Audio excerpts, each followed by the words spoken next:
اعوذ باللہ من الشیطان الرجیم بسم اللہ الرحمن الرحیم الحمد للہ رب العالمین والصلاة والسلام علیکہ یا سید المرسلین صلی اللہ تعالیٰ علیہ وسلم. اما بعد، معزز سامعین اکرام، آج ہم ایک ایسی شخصیت کا تذکرہ کر رہے ہیں جو جان نشین بندہ نواز و سجادہ نشین بندہ نواز گیسو دراز رحمۃ اللہ علیہ کے ساتھ ساتھ صدر خواجہ ایجوکیشن سوسائٹی اور بانی و چانسلر خواجہ بندہ نواز یونیورسٹی ہیں. حضرت سید شاہ گیسو دراز خسرو حسینی رحمۃ اللہ علیہ ایک بین الاقوامی شخصیت کے حامل تھے.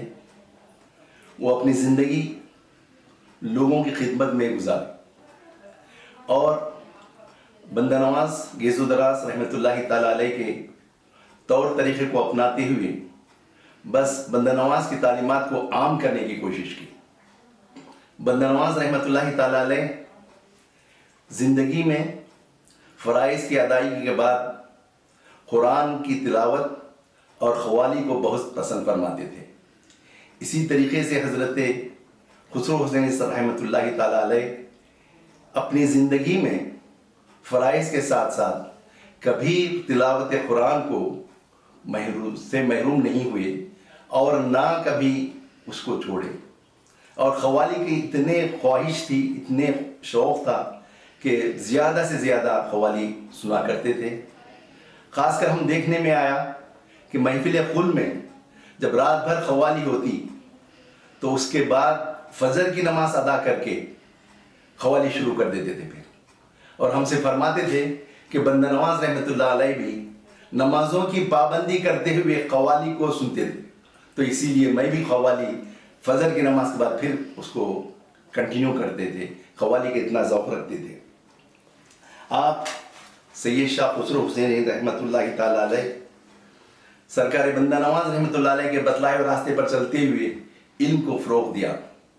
بندہ نواز کا مشن یہی تھا کہ لوگوں میں علم کو عام کریں، کیونکہ بندہ نواز رحمۃ اللہ علیہ ایک جید عالم دین، حافظ قرآن، ایک دکنی اردو کے فاؤنڈر اور شاعر بھی تھے.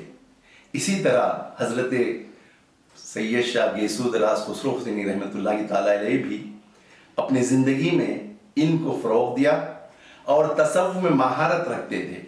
وہ ایک بہت بڑے اسلامی اسکالر تھے اور لوگوں کو اسلامی درس دیتے تھے. لوگوں کو جب بھی کسی سے بات کرتے تو بزرگان دین کے واقعات کو سناتے اور ان کو متاثر کرتے.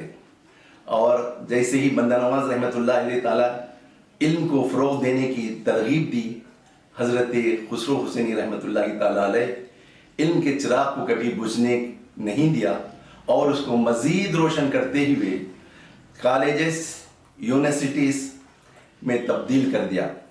آپ نشیمن کالج اسکول سے لیتے ہوئے ہائی اسکولز، کالجز، دارالعلوم دینیا بندہ نوازیہ، degree colleges, engineering college, medical college چلاتے ہوئے آخری کوشش یہی کی کہ اس کو ایک یونیورسٹی کی شکل میں تبدیل کیا جائے.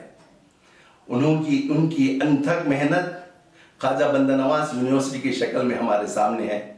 ہم اندازہ نہیں کر سکتے کہ یونیورسٹی کی اجازت اور پرمیشن کے لیے کتنے مراحل طے کرنا پڑتا ہے. ایک چھوٹی سی اسکول اگر شروع کرنا ہے تو اتنے مراحل ہوتے ہیں تو لوگ تھک جاتے ہیں. تو اندازہ کیجئے حضرت سید خسرو حسینی رحمۃ اللہ علیہ اپنی زندگی میں یونیورسٹی کے قائم کرنے کے لیے کتنی محنت کی ہوں گی. اور ان کا مشن یہی تھا کہ لوگوں کو، قوم و ملت کو جتنا زیادہ فائدہ ہو سکتا ہے علم کا ہو سکے.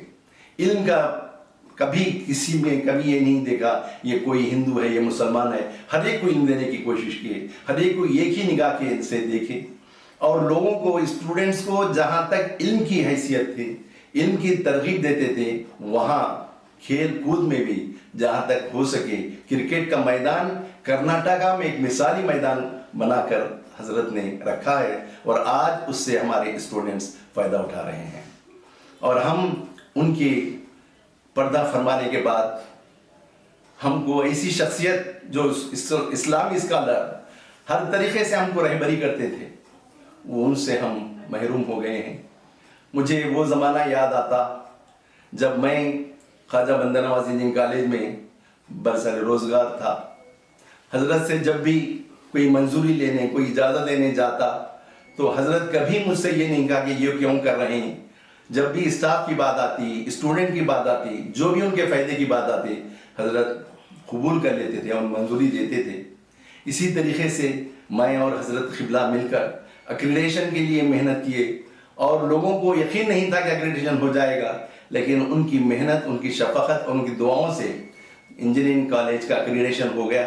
एक्रेडिटेशन की खुशी हमको इतनी हुई कि हम बतला नहीं सकते, और उन्हीं के अनथक मेहनत, उनका ताउन था जो एक्रेडिटेशन हमारे सामने आया।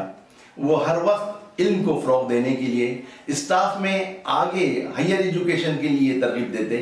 जो पीजी कर रहे हैं उनको पीएचडी करने के लिए हमारे पास रिसर्च सेंटर भी खोले, पीजी क्लासेस के अलावा रिसर्च सेंटर भी कायम किए हैं, और हज़रत एक अलग शोबा रख दिए जिसको रिसर्च सेंटर कहते हैं। रिसर्च सेंटर में कई स्टूडेंट्स रिसर्च कर रहे हैं और कई लोगों को फैज़ हो रहा है, और वो रूहानी फैज़ भी दिया करते थे।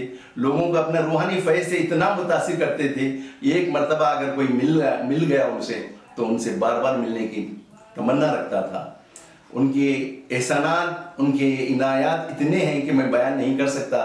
मेरी उनसे जो कुछ मुलाकात हुए हैं, जो कुछ उनसे मेरा ताल्लुक़ रहा है, मैं बयान नहीं कर सकता कि कितना गहरा ताल्लुक़ था।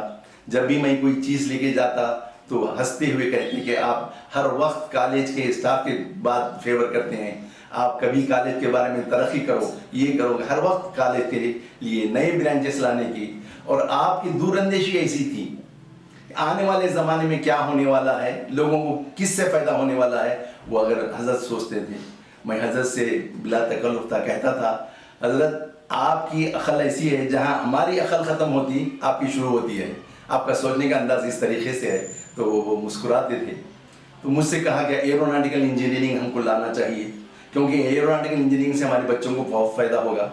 एरोनॉटिकल इंजीनियरिंग जब हम लाए तो यूनिवर्सिटी में वो कोर्स नहीं था, फिर हम डिफरेंट यूनिवर्सिटीज़ से सिलेबस लाकर आपकी पसंदीदा aeronautical engineering, Petrochem engineering, biomedical engineering सब आपके इशारे पर, आपके मशवरों पर, आपके प्लानिंग पर हमने शुरू की, और वो कामयाब होती हुई आज कई स्टूडेंट्स को फ़ायदा हो रहा है। आप जब भी कोई चीज़ हम लेके जाते तो उस पर अच्छी गहरी गुफ्तगू करते और कहते कि उससे ये बताओ कि उससे हमारे बच्चों को फ़ायदा क्या हो रहा है। अगर फ़ायदा हो रहा है तो हम वो करेंगे, हर काम करने के लिए तैयार हो जाते। बच्चों को इल्म के लिए जो भी हो सकता है ताउन करते थे। मुझे याद है वो ज़माना जब लॉकडाउन का ज़माना था, लोग बाहर निकल नहीं सकते थे। वो सब मुझे फ़ोन करके बोले कि दरगाह शरीफ में आपके फ़र्जंद को तरावी सुनाना है। मेरे फ़र्जंद हाफिज़ सैयद राग़िब पाशा क़ादरी को लॉकडाउन की पीरियड में हज़रत ने तरावी सुनाने की इजाज़त दी, और वहाँ पर मेरे फ़र्जंद ने तरावी सुनाई, और वो इतना पसंद किए कि आके उनसे मिल के बहुत खुश हुए और दुआएं से नवाजा।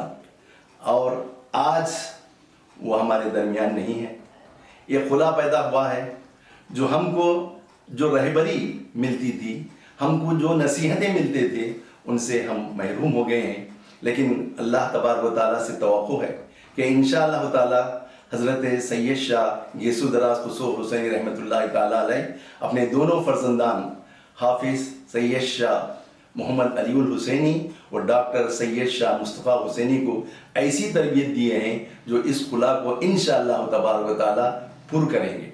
और हज़रत हाफिज़ सैयद शाह अलीउल हुसैनी साहब सज्जादा नशीन हो गए हैं। हमारे को बड़ी मसरत है और उनसे तवक्को है कि वो अपने वालिद मोहतरम की बतलाए हुए रास्ते पर चलते हुए यूनिवर्सिटी को लेकर आगे चलेंगे। इंशाअल्लाह ताला उनसे तवक्को है इसको यूनिवर्सिटी को और तरक्की फरमाएंगे और खानखाही निज़ाम को और ज़्यादा लोगों में आम करेंगे, लोगों को खानखाही निज़ाम की तालीमात भी आम करेंगे, क्योंकि वो हाफिज़ होने के अलावा और ऐसी अरबी जानते हैं कि जिससे लोगों को बहुत फैज़ होगा। हमारी दुआएं हैं कि अल्लाह तबारक व तआला ये दुरचरागों को, सैयद शाह علی الحسینی اور سید شاہ ڈاکٹر مصطفیٰ حسینی صاحب کو اللہ تبارک و تعالیٰ نظر بد سے بچائے اور ان سے خدمت خلق لے اور لوگوں کو ان سے فیض حاصل کرنے کی توفیق عطا فرمائے۔ وآخر دعوانا ان الحمد للہ رب العالمین۔